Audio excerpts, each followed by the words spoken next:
porn on the couch before you take off. I just inherited a house. I've got to carry on the line. I've got to see to it that things keep rolling. I was going to run last night. I was going to run and keep right on running. I drove all night, clear to the Iowa border.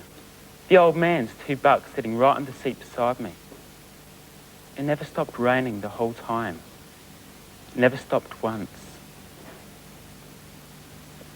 I could see myself in the windshield. My face, my eyes. I studied my face, studied everything about it, as though I was looking at another man, as though I could see his whole life behind him. Like a mummy's face. I saw him dead and alive at the same time, in the same breath. In the windshield, I watched him breathe as though he was frozen in time, and every breath marked him forever without him knowing. And then his face changed. His face became his father's face. Same bones, same eyes, same nose, same breath. And his father's face changed to his grandfather's face. And it went on like that, changing. Clear on back to faces I'd never seen before.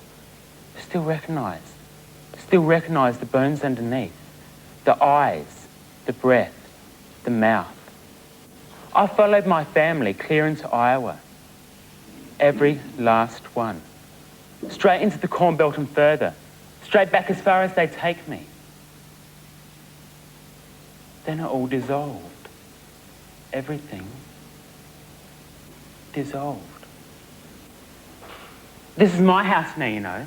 Everything. All mine. Except for the power tools and stuff. I was going to get all new equipment anyway. New ploughs, new tractors, everything. All new. And you're leaving now, aren't you?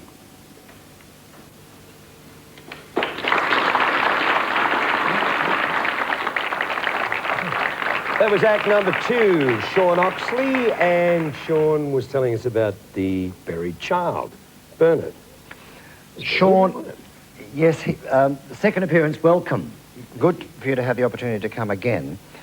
We need to seek more contrast, more vocal contrast, especially when there are repeated lines in the piece. There are 2 schools of thought that you could consider. When one is reading blank verse, as in T.S. Eliot, we are the dead men leaning together, headpiece filled with straw, alas.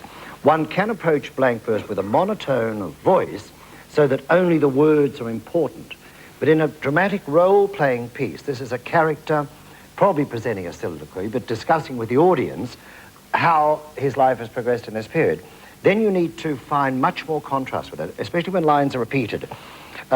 Search for more highs. Give yourself a high so that the contrast inserts and is more compelling. Like a mummy's face. You know, suddenly you have to think of a mummy, not as in a mother, but a dead, embalmed creature, and you're comparing the face of the person you're discussing with a mummy's face. There's quite a contrast of mood there, and you have to chill our bones with that sudden thought. We have to think, oh God, a mummy's face. What a creature you must be looking at. Consider the differences between without and without. These are factors that actors must discuss with themselves. The voiced or the breathed. Recognize, there is clearly a G in it, not in the dialect that you learned as a child, but in English as she should be spoken, we say recognize. Look for the contrast in moods, then it all dissolved. It all dissolved. You know, there's a mood there, there's a contemplative mood. He says, everything dissolved. And he's so affected by it, he repeats